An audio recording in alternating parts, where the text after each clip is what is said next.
আসসালামু আলাইকুম প্রিয় দর্শক ভাইরা, গোসারহাট লঞ্চঘাট আগের তুলনায় অনেক উন্নত। এখন বর্তমানে বোলো খালাইছে, তারপরে আরও বোলক স্টকে আছে, এগুলা ফালাইবে আরও সুন্দর হবে।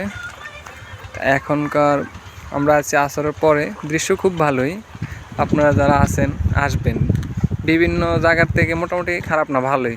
ওই যে ওই জায়গায় চর পড়ছে, মানুষ খেলাধুলা করতেছে, মোটামুটি মিনি একটা কক্সবাজারের মতোই বলা যায় এই জায়গাটাকে। আমরা যা দেখতেছি খুবই সুন্দর। বন্ধু, তুমি কেমন অনুভব করতেছো? বন্ধু, আমি বেতুয়া গেছি। বেতুয়া থেকে আমাদের কাছে সুন্দর একটা দৃশ্যমান এলাকা আছে, সেটা আমরা আসলে আজকে না আসলে অনুভব করতাম না।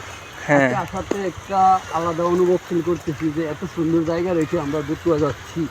এত দূরে, আমাদের প্রায় 7-8 কিলো দূরে যেতে হয়, আর আমাদের এখানে প্রায় 3 কিলো পথ আমরা আসলে আমাদের এত সুন্দর দৃশ্য দেখতেছি। ওখানে দেখেন নদীর, জি আলহামদুলিল্লাহ, মোটামুটি নদীর ঢেউ আমরা খুবই সুন্দর দৃশ্য। এই দৃশ্য না দেখা মনে হয় আমাদের এলাকায় থাকার পরও আমরা না দেখা, এটা আমাদের জন্য মনে হয় দুঃখজনক বিষয়। দেখেন কিছু জেলে আবার জালও মারতেছে নদীর ভিতরে।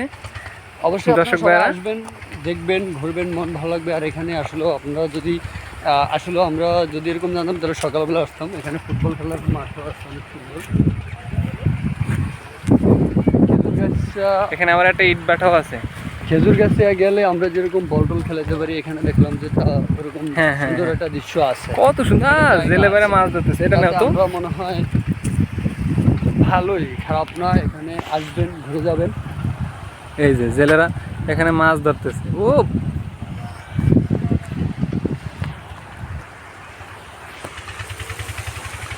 এখানে আবার কিছু দর্শক ফুটবল নিয়ে আগমন করছে। হ্যাঁ,